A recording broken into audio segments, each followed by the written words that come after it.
레위기는 현대 문화와 가장 조화하기 어려운 책입니다. 그래서 많은 크리스천들은 성경을 읽다가 레위기가 나오면 거기서 멈추어서 방황하면서 건너뛰든가 아니면 아무 생각 없이 훑어보면서 넘어가곤 합니다. 또한 레위기는 전통적으로 제사장의 매뉴얼로 알려져 있어 크리스천에게는 필요하지 않은 책으로 회자되곤 합니다. 그러나 하나님의 말씀을 제일 먼저 받은 유대인들이 그를 읽기 시작하는 자녀에게 제일 먼저 읽게 하는 책이 레위기입니다. 성경을 삶의 매뉴얼로 삼고 있는 유대인들이 레위기를 제일 먼저 읽으면서 자신의 인생을 시작한다는 것은 그만큼 레위기가 중요할 뿐만 아니라 그들에게 많은 메시지를 던져주고 있다는 것을 의미합니다. 레위기란 이름은 헬라어 구약 성경인 70인경에서 처음 사용되었습니다. 그리고 라틴어 성경으로 오면서 레위인의 책으로 불리었고 후에 영어로 번역되면서 레위기로 불리게 되었습니다. 히브리 성경은 레위기를 바이크라, 즉 그리고 하나님이 부르셨다라고 부르지만 탈무드는 제사장의 법으로 부르고 있습니다. 이렇듯 전통적으로 레위기는 제사장의 매뉴얼로 알려져 있지만 그렇다고 일반 백성과는 전혀 상관없는 책이 아닙니다. 레위기는 제사장은 물론 일반 백성들도 당연히 알아야 하는 내용이 기록된 책이며 더욱이 제사장 나라를 추구하는 하나님의 백성은 누구나가 다 숙지해야 하는 책인 것입니다. 사실 이 책에는 예수님의 가르침의 중심 사상이 들어가 있습니다. 이웃을 내 몸같이 사랑하라는 계명을 처음으로 읽는 것도 레위기이며 그리고 희년과 같은 사회 정의와 공평을 주장하는 것도 레위기입니다. 우리에게 복수하지 말 것과 원한을 갖지 말 것, 미움과 폭력을 거부할 것을 명하는 것도 레위기입니다. 레위기는 하나님이 모세오경 중에 제일 가운데에 위치시켜 놓았다는 점에서 그 중요성을 엿볼 수 있습니다. 그리고 레위기의 90% 이상이 하나님이 직접 말씀하신 내용이라는 점에서도 그 의미가 큽니다. 신학자 레너드는 레위기 안에서 하나님의 은혜의 복음이 발견된다고 말했습니다. 그러므로 하나님의 은혜를 생각하면서 레위기를 읽어간다면 분명 많은 것을 깨닫게 될 것입니다. 레위기를 통해 우리는 어떤 자연 현상과도 동일시 될 수 없고 보이지도 않으며 시각적으로 표현될 수도 없는 무한하신 하나님을 만날 수 있습니다. 그리고 그런 분이 유한한 존재인 우리와 어떻게 관계를 맺을 수 있는지를 우리에게 가르쳐 줍니다. 사실 하나님의 통제 밖에 있는 것은 아무것도 없기에 인간의 삶의 모든 부분은 하나님의 임재 안에 있습니다. 그렇기에 이 책은 우리가 어떻게 거룩하신 하나님의 임재 안에서 살아가야 하는지를 알려줍니다. 아울러 하나님은 예배 가운데 뿐만 아니라 일상의 삶 속에서도 항상 임재하신다는 사실을 우리에게 일깨워 줍니다. 우선 레위기란 렌즈를 통해 세상을 보면 세상은 세 가지 형태로 구성되어 있습니다. 그것은 거룩한 것, 정한 것, 부정한 것입니다. 거룩은 하나님의 속성이며 그래서 하나님은 거룩하십니다. 아담의 타락으로 인간과 세상은 부정한 것이 되어 거룩하신 하나님과 분리되었습니다. 레위기는 그 부정한 인간이 어떻게 정하게 되어 거룩하신 하나님과 관계를 맺을 수 있는지를 설명해 줍니다.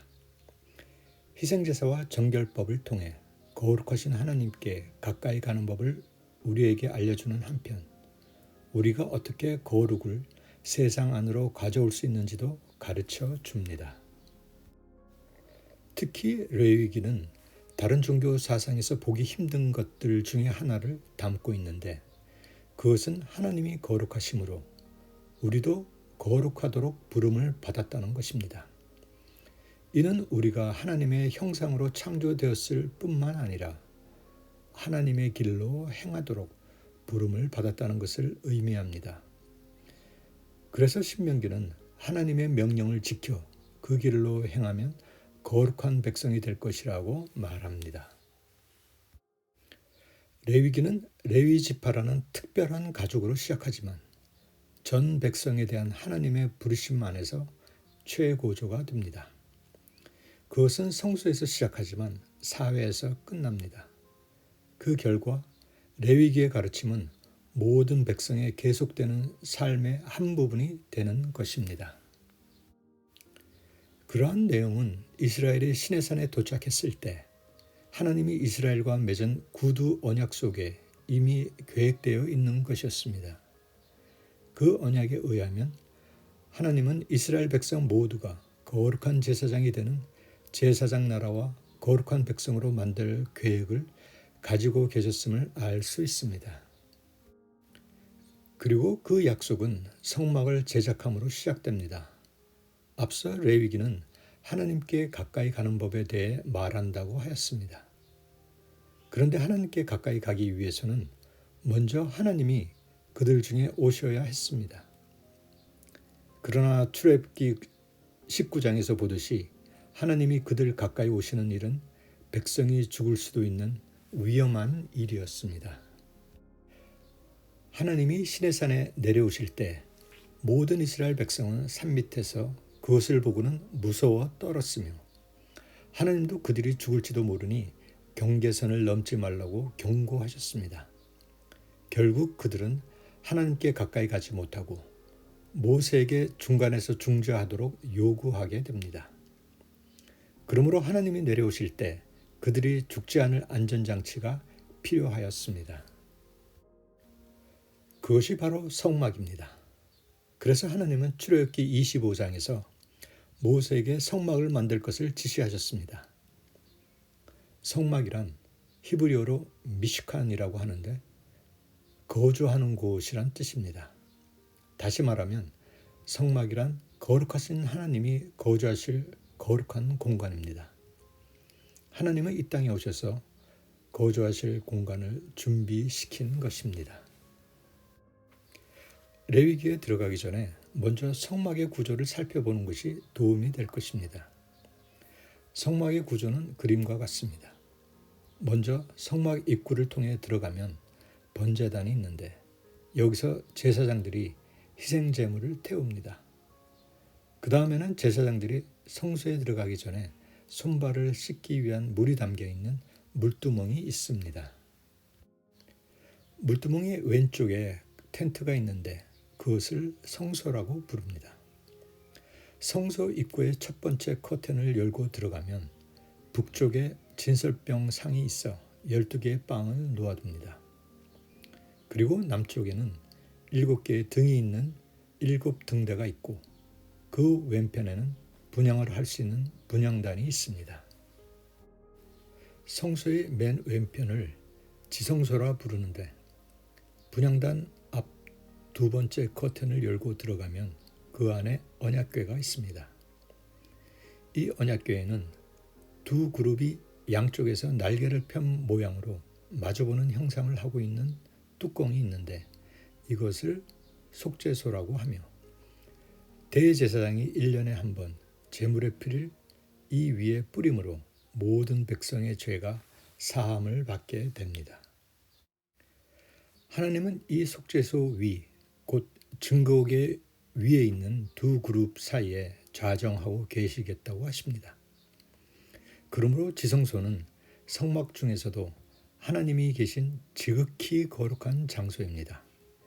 그런데 이 공간은 무한하신 하나님이 거주하시기엔 너무 작을 뿐만 아니라 창문도 없고 그래서 빛도 없는 답답하고 캄캄한 초라하기 그지 없습니다.